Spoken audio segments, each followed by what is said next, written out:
bi Macky Sall di def loolu dama ne Macky Sall programme am da nga koy documenter wutal ko ay date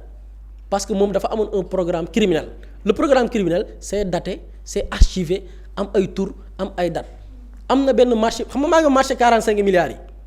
pourquoi on parle de manque de volonté ñi ko signé xam nañ leen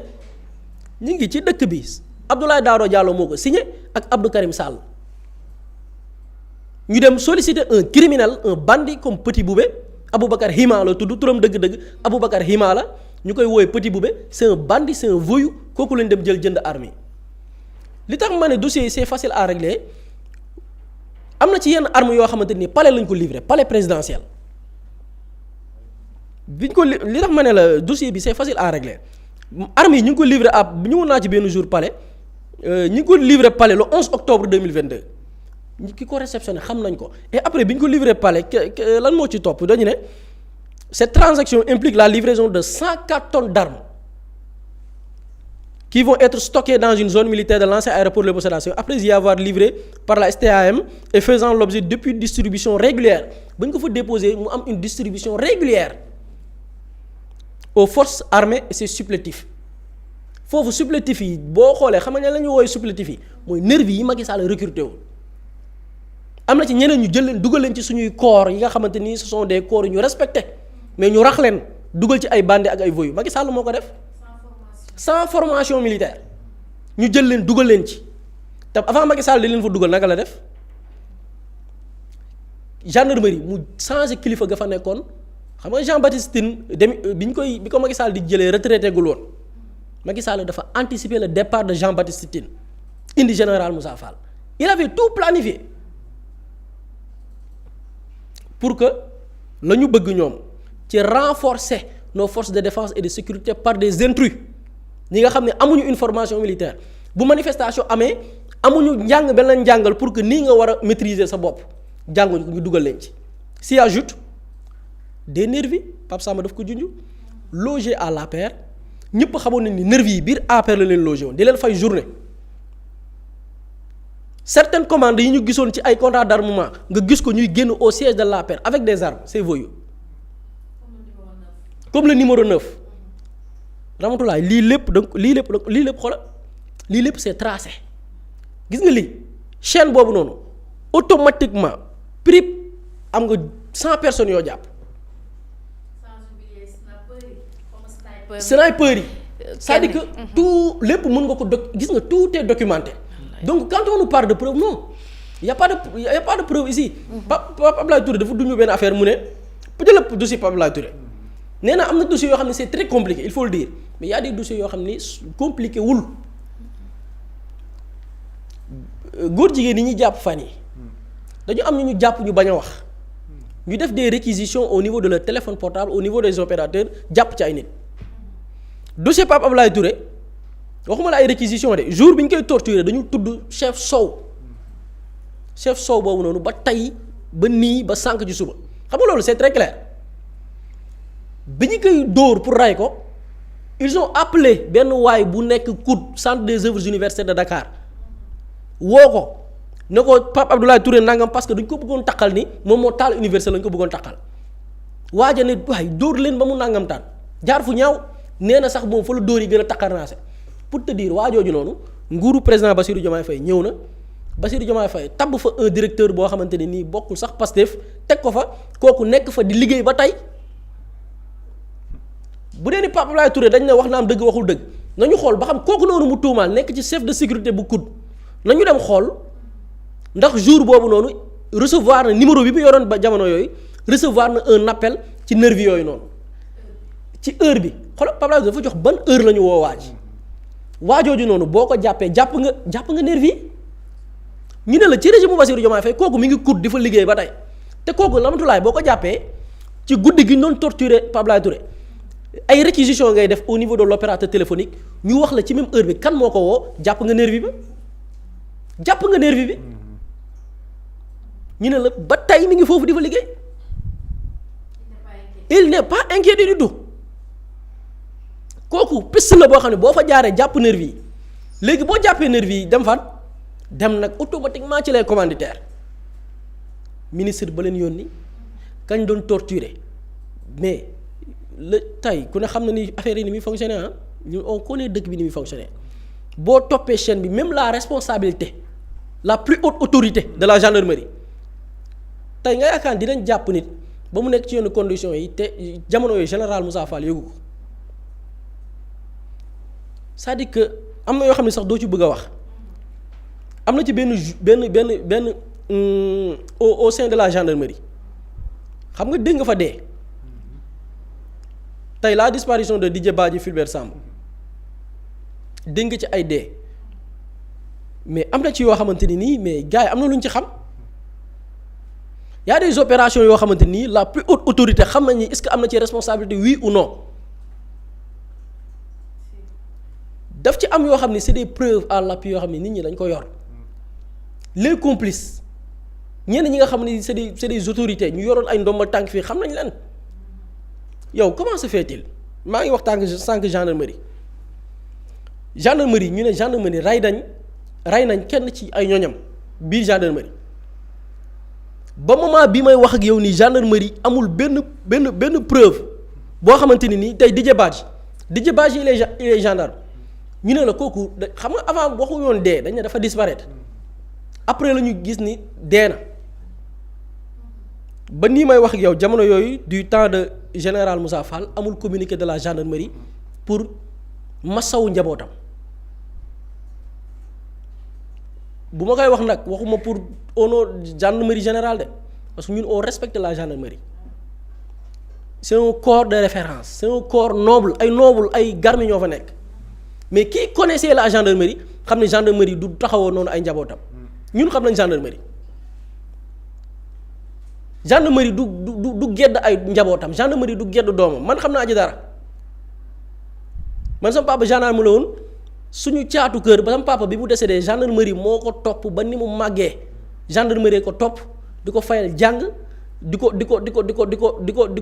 di topp scolarité di woote téléphone ba xam mi ngi jàng ba ni mu amee 18 ans gendarmerie c'est un corps noble musul sànni ay doomam musul sànni njabootam mais ñu ne la temps général Moussa Fall ab gendarme réer na même pas un communiqué de général Moussa Fall pour masaw te dossier boobu noonu ñun man de am na lu ma ci xam. ba jabar ji kaas ko fu nekk. ba ñàkk ci bakkanam moom it. ba jabar ja deewaale. donc y avait des gens yu nekkoon ci ay corps di def naka surul noonu ñu ne la ba tey ñu ngi ci dëkk bi kenn inquiété wu leen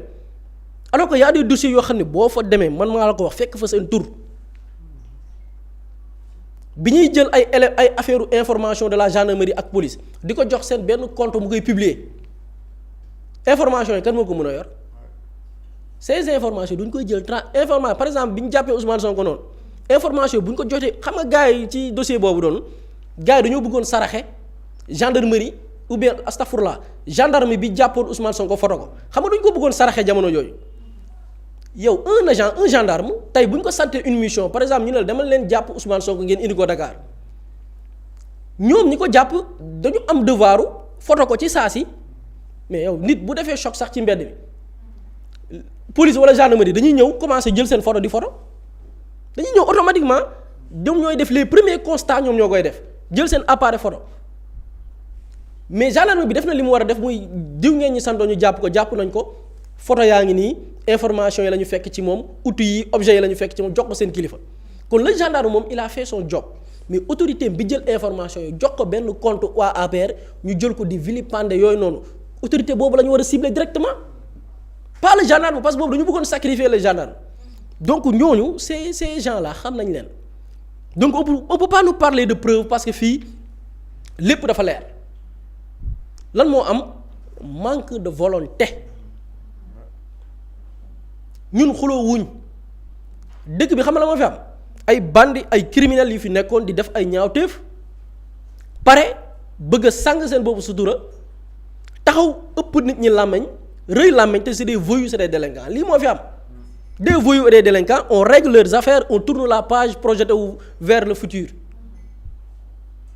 te on connaît les responsables chaque détail on connaît les responsables xam nañ leen ñoo xamante ni facilement ngi identifier leen yow munoo jàpp benn waajoo xam ne moom dañ ko santoon mbir mu koy def moom kooku noonu di ko def xam nañ yan chaîne la ñu mën a jaar pour xam kan la maintenant yéexaay bi kan lay profiter foofu am solo ci waxtaan bi yéexaay bi kan lay profiter xam nga tey tuddal naa la bi ñuy attaqué Pape Abdoulaye Touré ils ont appelé nit nervi yooyu noonu lan moo ñu wóor ni jamono ji daw nañ yow mu leer ni dossier bi ibbi nañ ko xam Pape Abdoulaye Touré dafa ne ibbi nañ ko depuis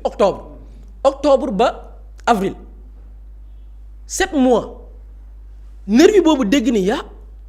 ibbi nañ dossier bi dafay daw c'est-à-dire yéexaay bi xam nga la lay jur dañuy dissimuler des preuves ils vont tenter de dissimuler des preuves ils vont faire disparaître des preuves autorité bi yónni woon ay nervi jël ay nervi di leen entretenir ñëpp xam nañ leen même Amadou Sall doomu Macky Sall gis nañ ko c'est un recruteur de nervi un bandit comme son père nervi yi ñu jëloon ñoom ils ont les moyens Amadou Sall dégg ngeen fan yii jënd na ay parts dans une entreprise au Maroc ils ont de l'argent ils peuvent payer fayal nit wutal leen billet avion génne leen dëkk bi ils ont les moyens alal ju bari lañ sàcc ci dëkk bi ay sàcc lañ ay milliards lañu yor ñooñu fa ñu toog au Maroc mun nañ toog di commanditer di woo tous les malfaiteurs yi leen doon defal les sales boulots ne leen seey leen génn leen dëkk bi la preuve Amadou Sall dossier am avant ñu koy activer fii c'est Amadou Sall en personne moo woo kenn ci dossier bi ne ko gaa yaa ngi ñëw ci yow dawal kooku ne ko du ma daw damay toog fu ma jëm bu ma dawee fu ma jëm amu fu ma jëm donc yéexaay bi lan la jur on peut dissimuler des preuves on peut faire disparaître des personnes ne leen dem leen le résultat une enquête vide doo gis auteur doo gis malfaiteur doo gis koo jàpp dossier bi seey lii de moo nekk di am léegi loolu kan lay profiter Macky Sall lay profiter la preuve il a eu le temps Boubacar Seye souligné na ko il a eu le temps dem na dafay nekk jiite secrétariat général de l'ONU alors que bu ñu teeloon activer son dossier avec tout le mal bi Macky Sall def ci dëkk bi Macky Sall waxuma la ONU de Macky du génn Maroc dossier Macky Sall mise en accusation bi am na ñu ko doon tëggee gaaw je vous jure Macky Sall du génn Maroc du tal a génn xam nga la moo tax parce que quand on te poursuit pour certaines choses là des crimes Sénégal bu activer dossier bi activer Interpol parce que Interpol ñi ngi présent un peu partout ci àdduna bi dëkk boo dem am na Interpol bu fa nekk bu ñu ko activé woon Macky Sall dafay ragal a tukki si vous vous rappelez amoon na benn campagne bu ñu organisé woon aux États-Unis jamonoy Macky Sall mooy projeté nit ñi dee yooyu noonu soxna si ko organisé woon Oumou Diallo suma juumul bokkoon na ci ñu ko organisé woon bi ñu ko organisé dafa def le tour du monde bi mu ko organisé ba pare on a cité des responsables yoo xamante nii Farba Ngom cité woon nañ ko ci am na ñu ci bari ñu ci cité woon dans ce dossier bi gars yi defee cette campagne aux États-Unis bi loolu passé plusieurs responsables de l'APR bi Macky Sall delluwaatee États-Unis demuñu ànd ak moom xam nga la moo tax demuñu ànd ak moom ils ont cru que bu ñu demee États-Unis da leen di jàpp parce que c'est des criminels après boobu fekkoon nañu tëgg la plainte bu dem au niveau du cour de la cour pénale internationale bi mu defee au niveau de la cour pénale internationale ñoom ñi ci ba responsable APR yi ñu tuddoon ci plainte boobu noonu ñoom ñëpp dañoo ragaloon dem États-Unis parce que dañ ne bu ñu demee États-Unis da leen di jàpp de la même manière bu ñu activé woon le dossier de Macky Sall du ñeme génn Maroc parce que il va croire que bu génnee Maroc dëkk bu mu dem mun nañ activer Interpol ñu jàpp ko. mais ñoom commencé woon ci CPI moom fu mu toll. bon actuellement dégguñ ci lu bari mais je pense que plainte boobu noonu man Macky Sall fii ci réew mi sax man da loolu laa gëm parce que CPI man gisoon naa yenn ci seeni prison dafa bakkane trop c'est comme hôtel 5 étoiles la man je li am solo ci man dama jàpp li am solo ci plainte boobu noonu mën nga tracer toutes les actions yi gars yi mëne woon bi ñuy waajee seen campagne de seen programme criminel bi fii nga koy activer dañ fi invité woon docteur Mbaye Cissé mu koy wax tu crées une commission boo xam ne y aura toutes les victimes tu crées une commission boo xamante ni Assemblée nationale dafa ubbi une enquête parlementaire mu nekk du dossier béton comme on l'a fait avec Hissène Habré on a créé une commission où toutes les victimes ñu def leur témoignage y a la France même bu fekkee y avait toute une propagande derrière avec la France qui avait produit un film loolu on peut le faire avec Macky Sall tu crées un film criminel boo xamante ne nii c'est essentiellement dédié à Macky Sall s'y ajoute d'autres dossiers yi nga xamante ne nii da ngay seet rek gis le gars doo tal ba naan dafay dem ONU naan dafay jiite si il le mérite pas xam nga nit ñi bu ñuy wax ñuy wax patriotisme un criminel ne mérite pas nekk secrétaire général de l'ONU ni ko du ñu yegg si fii mais may nañ ko c'est pas pour quelle raison lu tëwut a xam lu naan li wolof naan lu tëw a xam yàggul en tout cas le peuple sénégalais TV ñu ngi xippi seen i bët di gis et c'est criminel man dama gëm ni même bu fekkee dinañ trouver par même bu yéexee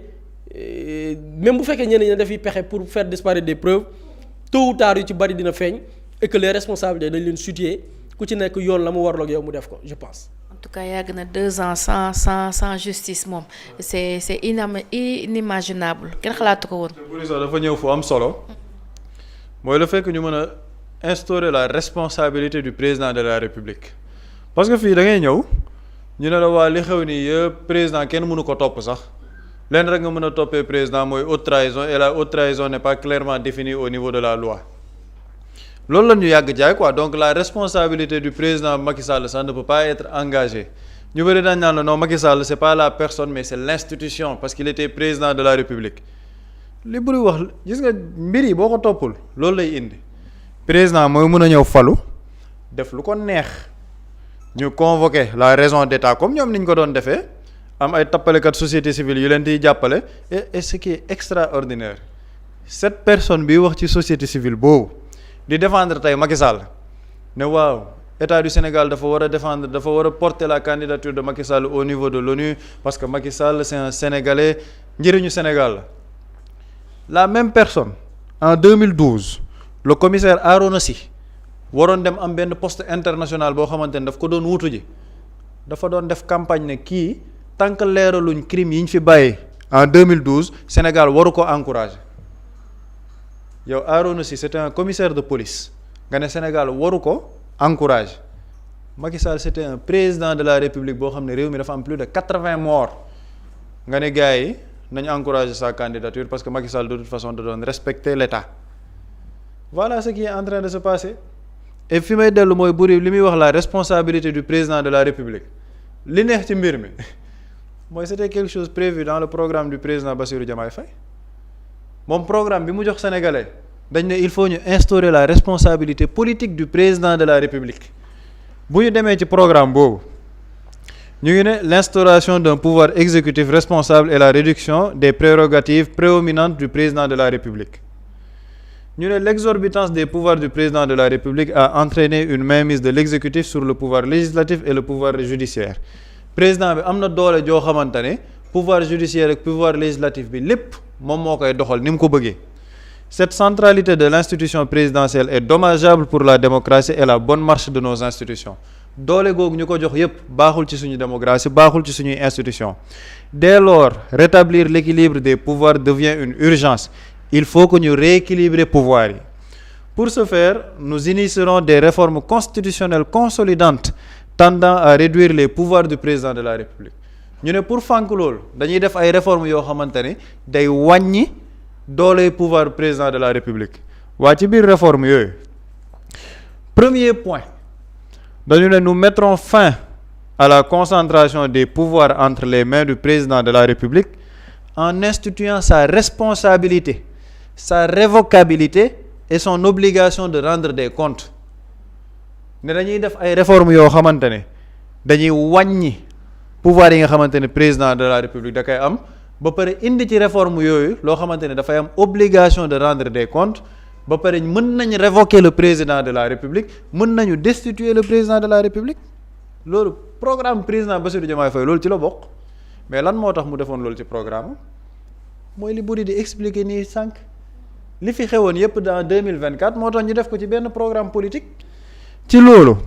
ñu ne nous instaurerons la responsabilité politique du président de la République en introduisant la procédure de destitution pour manquement grave dont le contenu sera précisé lii ci programme président de la République Bassirou Diomaye Faye en 2024 la bokk programme bii la Sénégalais yi votel parce que dañoo bëggoon une rupture systémique